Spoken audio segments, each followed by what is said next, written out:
اور اللہ سے کہیں گی، اب یہ بات تو حضرت ابن مسعود کے قول سے بھی ہمیں پتہ چلی، اللہ سے کہیں گی کہ یا اللہ اگر ہم تیری کتاب میں ہیں تو ہماری یہ شفاعت اس بندے کے حق میں قبول کر جو کہ ہمیں پڑھا کرتا تھا، ورنہ ہمیں اپنی کتاب سے ہی نکال دے۔ اللہ اکبر۔ اور وہ سفارش کرتی رہیں گی یہاں تک کہ اللہ تعالی اس شخص کو جو سورۃ السجدہ اور سورۃ الملک پڑھا کرتا تھا، اللہ تعالیٰ اس کی بخشش فرما دے گا۔ اور اس میں یہ بھی الفاظ ہیں کہ یہ دونوں صورتیں پرندوں کی طرح اپنے پر پھیلا لیں گی اور عذاب قبر کو روکیں گی۔ الحمدللہ، سورۃ السجدہ اور سورۃ الملک۔ اور اس کی کنکلوژن سنن دارمی کی اس روایت 3410 کی ان الفاظ میں ہوتی ہے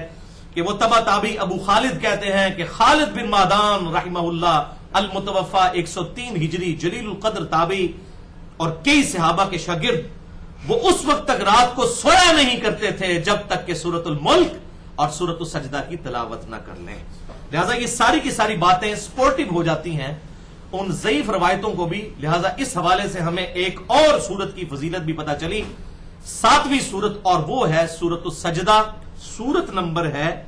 32، پارہ نمبر 21 میں۔ بھائیو، سورۃ الملک 67 نمبر سورت اور سورۃ السجدہ 32 نمبر سورت، اس کی عادت بنائیں کہ اسے رات کو سونے سے پہلے پڑھ لیا کریں۔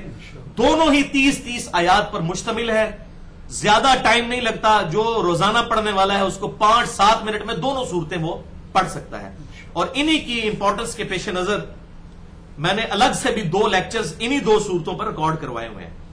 مسئلہ نمبر 76 جو رمضان المبارک 1434 ہجری 2013 میں ہماری جو سالانہ نشست ہوئی تھی، سورۃ السجدہ میں فکر آخرت کے بیان کے حوالے سے ہم نے یہ پوری سورت کور کی تھی 1 گھنٹے میں۔ اور مسئلہ نمبر 93 جو پچھلے رمضان میں 1435 ہجری میں 2014 کے اندر جو ہماری فائنل نشست ہوئی تھی، اس میں میں نے سورۃ الملک کو بھی اس کی فضیلت اور ترجمہ اور تفسیر کو بیان کیا تھا۔ سورۃ السجدہ پرٹیکولرلی فکر آخرت کے اعتبار سے بڑی اہم سورت ہے، اور یہی وجہ ہے کہ صحیح بخاری اور صحیح مسلم کی متفق علیہ حدیث ہے، بخاری میں 891، مسلم میں 2034، کہ امام کائنات سید الاولین والآخرین شفیع المذنبین رحمت للعالمین سیدنا و مولانا امام اعظم محمد رسول اللہ صلی اللہ علیہ وآلہ وسلم ہر جمعے کی فجر کی نماز جو ہوا کرتی تھی اس میں پہلی رکعت میں سورۃ السجدہ اور دوسری رکعت میں سورۃ الدہر کی تلاوت فرمایا کرتے تھے،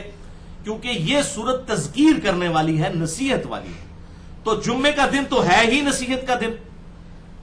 آپ صلی اللہ علیہ وسلم صبح کا آغاز ہی فجر میں پہلی رکعت میں سورۃ السجدہ پڑھ کر کیا کرتے تھے، بخاری اور مسلم کی متفق علیہ حدیث ہے۔ لہذا اپنی روٹین بنائیں کہ سورہ السجدہ اور سورۃ الملک رات کو سونے سے پہلے پڑھ لیا کریں۔ اور اس میں آپ کو ایک آسانی بتا دیتا ہوں شیطان کے حملوں سے بچنے کے لیے، کہ بسا اوقات انسان پر نیند کا غلبہ ہوتا ہے اور رات کو انسان سو گیا، یاد نہیں رہا پڑھنا، یا وہ سستی کی وجہ سے چھوٹ گیا، تو اس میں ایک آسانی ہے، اور وہ صحیح مسلم میں حدیث ہے انٹرنیشنل نمبر کے مطابق 1745 کہ آپ صلی اللہ علیہ وآلہ وسلم نے ہم جیسے سست الوجود لوگوں کے بارے میں ارشاد فرمایا کہ اگر کوئی شخص اپنے رات کے وظائف پڑھنا بھول جائے یا اس کے وہ وظائف چھوٹ جائیں تو اگلے دن ظہر کی نماز سے پہلے پڑھ لے تو اللہ تعالیٰ اس کو ویسا ہی ثواب عطا فرما دے گا۔ تو اگر کوئی رات کو پڑھنا سورہ السجدہ یا سورۃ الملک بھول گیا ہے، اگلے دن فجر کے بعد پڑھ لے، فجر کے بعد نہیں پڑھ سکا تو ظہر کی نماز سے پہلے پڑھ لے، تو اس کو وہی فضیلت ملے گی انشاءاللہ۔ یہ دونوں صورتیں عذاب قبر سے بچائیں گی اور پرندوں کی مانند اپنے پر پھیلا کر اللہ تعالیٰ کے عذاب کے اگینسٹ ہماری شفاعت کرے گی انشاءاللہ تعالی۔ تو یہ آسانی تھی، میں نے انصاف سمجھا کے بتا دیا جائے تاکہ شیطان اس حوالے سے سستی نہ دلائے۔ تو الحمدللہ میں تو بڑی کوشش کرتا ہوں اس حوالے سے، اور میں تحدیث نعمت کے طور پر بتا دوں کہ 1992 کی بات ہے، تقریباً آج سے آپ سمجھ لیں 23 سال پہلے کی، مئی 1992، 1992 میں میٹرک کے پیپرز دے کر فارغ ہوا، 14.5 سال میرے تقریباً اس وقت عمر تھی۔ تو اس وقت مجھے پہلی دفعہ سورۃ الملک کی فضیلت کے حوالے سے پتا چلا، تو میں نے الحمدللہ اس وقت سے اب تک کوشش ہوتی ہے کہ رات کو اس کو پڑھ کر ہی سویا جائے، اور اس کی برکت یہ ہوئی کہ چند ہفتوں ہی میں اس کو پڑھنے کی وجہ سے یہ زبانی یاد ہو گئی سورۃ الملک۔ اور سورۃ السجدہ بھی پڑھا کریں، دونوں 30 آیات پر مشتمل ہیں، کوئی مشکل کام نہیں، اپنی روٹین بنائیں گے تو یہ زبانی یاد ہو جائیں گی، اور جب زبانی یاد ہو جائیں گی پھر انشاءاللہ تعالی چلتے پھرتے بھی پڑھی جا سکتی ہیں۔ لہذا یہ رات کے وظائف ہیں، اور رات کی ڈیفینیشن میں نے پہلے بھی بتایا کئی دفعہ کہ غروب آفتاب کے بعد رات شروع ہو جاتی ہے۔ آپ چاہیں تو مغرب کے فوراً بعد بھی اسے پڑھ سکتے ہیں، عشاء سے پہلے بھی پڑھ سکتے ہیں، عشاء کے بعد بھی، رات کو سونے سے پہلے پہلے، اور اگر رات کو چھوٹ جائے تو اگلے دن ظہر سے پہلے پہلے پڑھ لیں تو انشاءاللہ تعالی یہ فضیلت عذاب قبر سے بچنے کے حوالے سے ہمیں حاصل ہو جائے گی انشاءاللہ۔